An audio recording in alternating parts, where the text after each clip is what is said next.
We're going to discuss the availability of happiness throughout our life through the practice of meditation. It's simply being aware that there's always a presence in the air. And it's not just a sweetness after a rain squall or after a midnight kiss. It's something profoundly deep. It's called God. And it's called eternity. First of all and most of all, it's called you.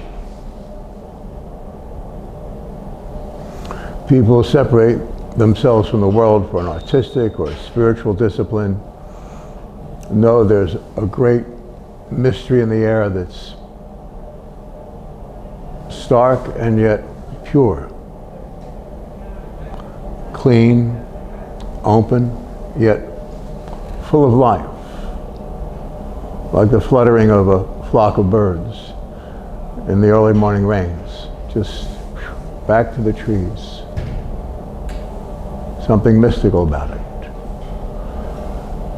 In Buddhism, they call it the three levels of Buddhism, or the three areas of Buddhism are the Buddha, which is the awakened state. It's not a person, it's not an event, it's a state of consciousness. When we say the Buddha, it means the awakened one, which means as soon as you sit quietly to be at one with that presence, you are the Buddha then. That's the truth, the liturgy, that's the way it's conducted.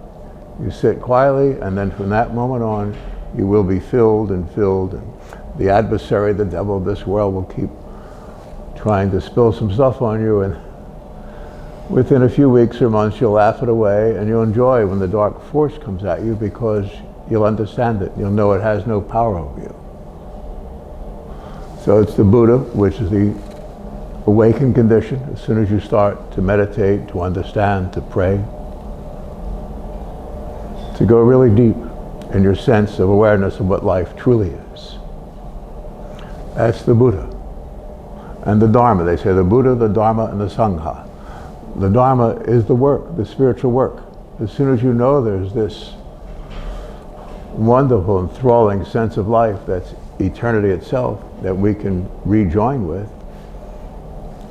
then your only option then is to teach. So the Buddha, the Dharma is the work. The work is to teach, is to give, is to stay daily in your practice. And then the last place is the Sangha, the Buddha, the Dharma, the Sangha. The Sangha is the spiritual community. So you'll visit your friends. I mean, someone recently asked me when I was in India, or whatever, Nepal, whatever, and I said, I'm there now. You know, when you have these experiences with deeply spiritual people, you're always there. It's the same as your true love. You think of that person, and there's a sweetness and a depth and a real gravity about it. It's an anchor for your soul. And when you become, to a degree, spiritual, the people you meet, the people I've knew in my Tibetan buddies and all that, Frida Betty, the nun, they're all like, they're there. My mom, who passed, I guess 21 years ago, she's here. I've never not known her presence.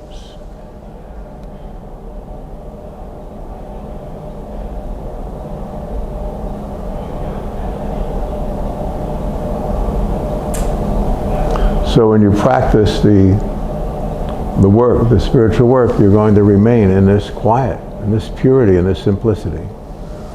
There is a God. There is an illumined state of awareness, of consciousness. The beatific vision, the vision of God. It's written about millions of books, not thousands, and so many beautiful quotes. But there's only one presence, and it's you. As soon as you step away from the world in your meditative practice, you become aware of my friends in Tibet, or from 1,000 years ago, your mom.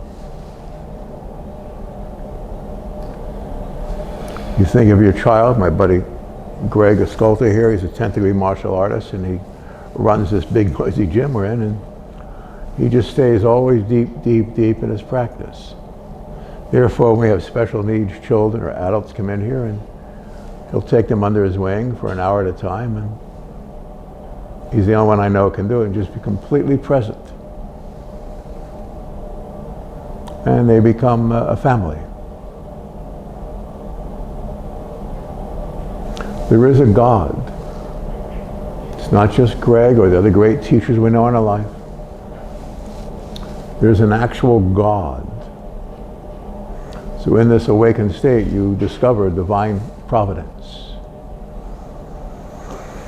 It's wonderful to know Him, to know you, the real you. There's nothing wrong with you. There's everything right with you. We're not our body or our problems or the solution to our problems. When we practice this Buddha condition where it's just simply meditation. We meditate on this higher aspect. We can start with thinking of our mom, of a great saint, reading a quote. Most of all, the best way is to write a new quote, what you feel, what you experience about life, what you want to get out of this practice. My buddy, Dr. John Buxbazen, a great, great, great actual living Buddha, he's in Los Angeles. We were friends 60 years ago, and he's always here. And the one time I saw him when he wrote a book, we just looked at each other and laughed because we knew each other North Broad Street. And then he taught a class, and I'm in the back, and it's all filled with people. And he wasn't there, and I wasn't there. Do you understand? He was like a waterfall of divine presence, and I was just happy to be there. You'll have friends like this. People always have a picture of a saint or a holy one or their mom or grandmom in their home with their children, and there's a reason for that. It's not just a picture that reminds them of the presence. The presence is everything. You are the presence of God. So when you develop these friendships with a Sangha, the spiritual community, I can think of my Tibetan friends, my Christian friends, my Hebrew friends, Sheikh Hassan, he was the leader of the Sufi people. And I can think of them when I'm there, I'm here. So when you meditate, you can always have the sense of your mom. You can always have the sense of the Buddha, of Jesus Christ, of whoever you revere in a spiritual sense. Someone you adore and worship. Someone you feel guilty about that you're hurt in a little way, so it puts you into a deep, humble state, right? All these things get resolved. Everything gets resolved.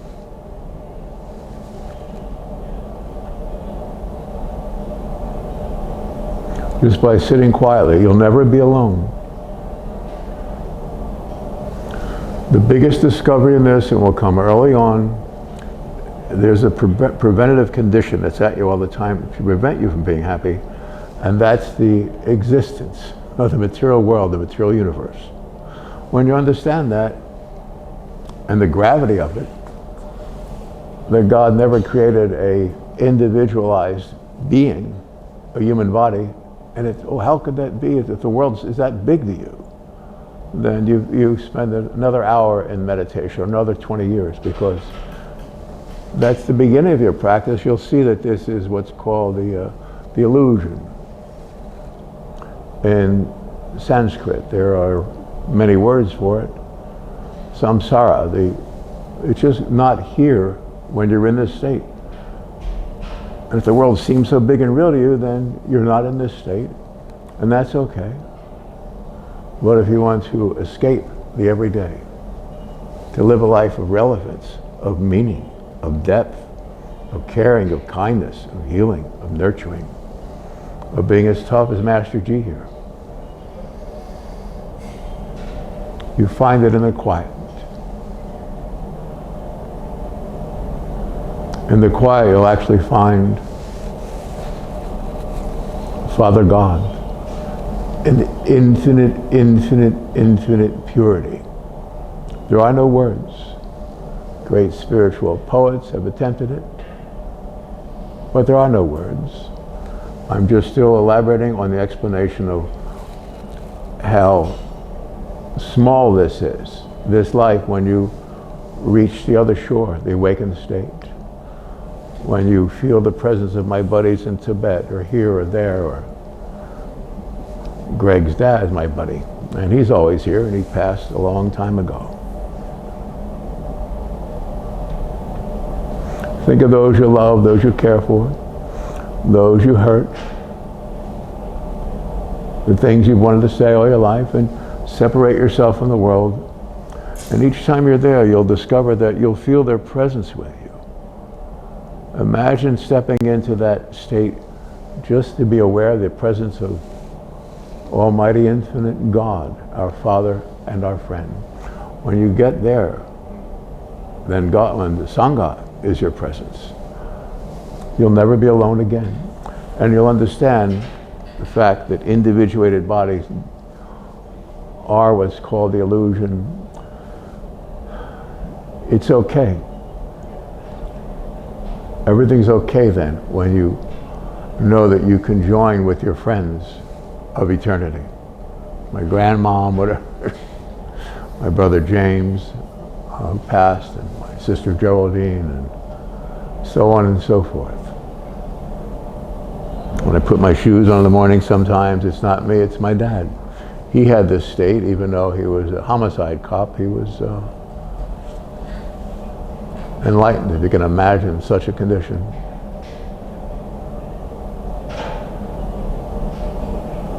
Imagine such a condition.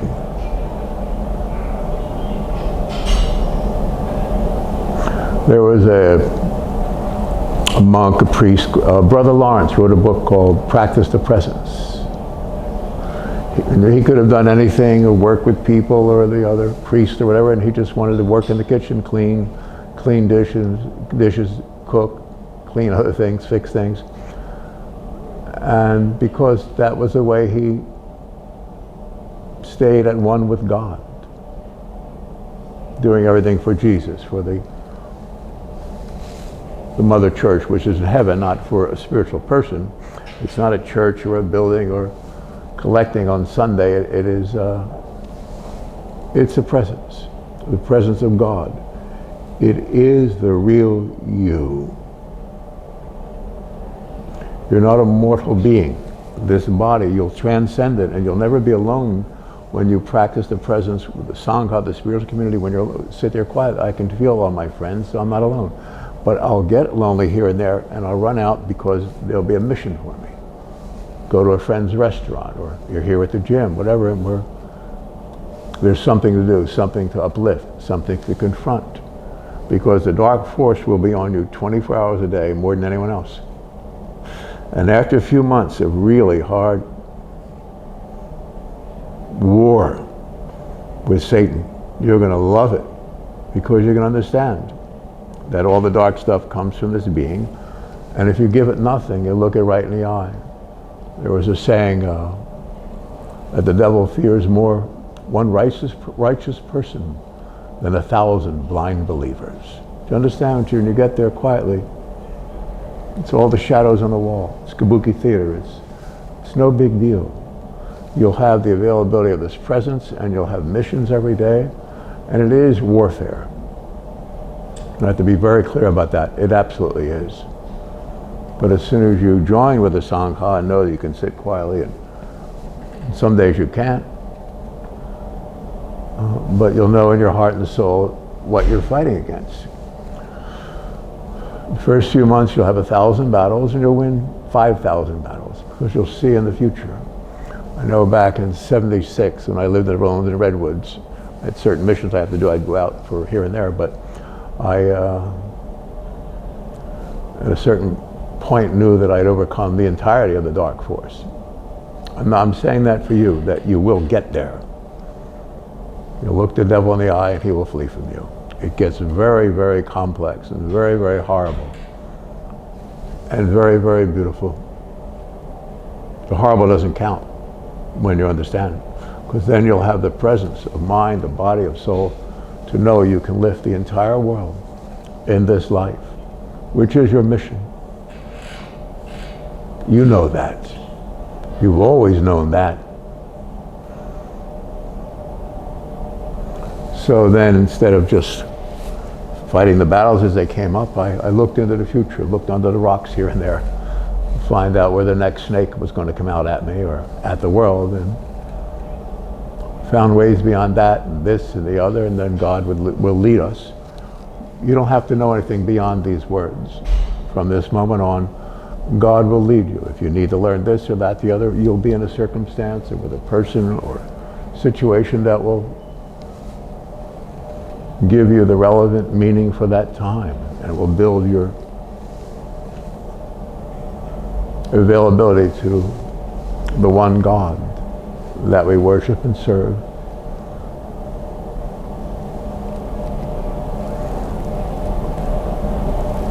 So you won't have to do anything or go anywhere or even pray. It will just come to you and come to you and come to you. You are a divine presence in a circumstance we can call a hell. It's a hellscape. There's nothing beautiful about it. Again, there's nothing solid.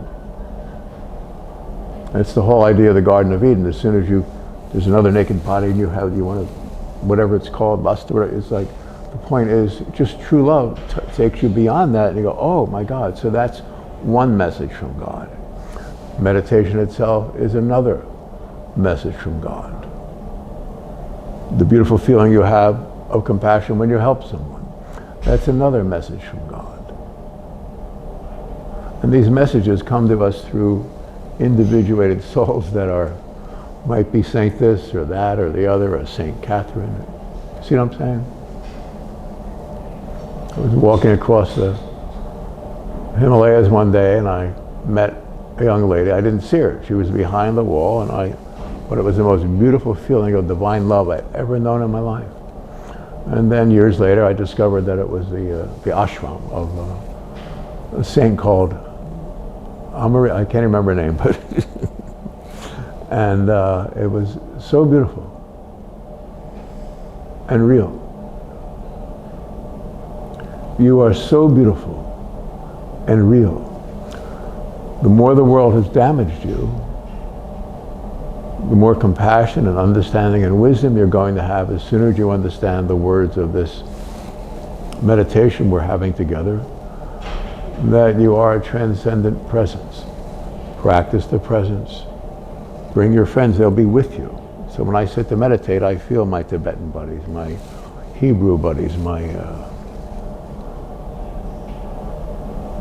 Hindu buddies. I began feeling all this in 1966. Sometimes when they asked me where it was like, and it's the same presence. When I was in Vietnam in the DMZ, I'd put my weapons down and step up, make sure my guys didn't see me, onto these wooden pagodas. And I did it hundreds of times, I'm sure, just for a moment. I'd step up, I didn't even understand what it was, but I'd step up in these pagodas that were these little Buddhist sites throughout the Orient, and I'd feel absolute quiet peace. I didn't have a concept for it. And then I'd step down, get my weapons, make sure no one saw me. So that, and Tibet, and meditation, and Bob Dylan, and Dr. Buckspace and my buddy, and Temple University. We started the World Zen Center. Anyway, there is a God. You are God's presence in the world. You gave yourself to this cause to become like other people were, through that little aperture called birth, to become an individuated person in that, and it never fit, did it? But as soon as you quiet yourself, allow yourself to be absorbed back into the light, it'll all make sense. You're on a mission from God. You are the mission. You'll overcome the entire dark force that seems to control 8 billion souls in this world. But there is no world. There are no individuated souls. There's only one God, one presence, and it's you. Sit quietly You won't be alone when you think about your true love, your mom, the deep spiritual friend you might have, or the ones you've experienced on whatever device you have, whatever, and Alan Watts or whoever, and you'll sit and before you meditate for a couple of minutes, you'll feel the presence is coming in, and you'll never be alone again. You never were. You gave up divinity, you're part of eternity, to be here in planet Earth, battlefield Earth, spiritually speaking. And it's your turn now. This time around,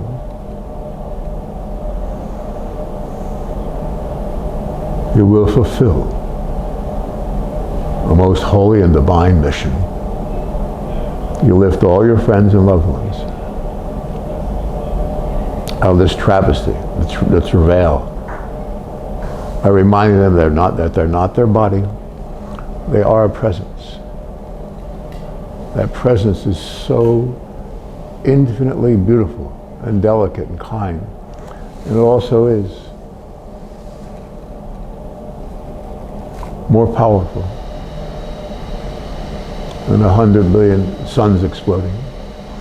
I say that literally as a person of God who's experienced that many, many times.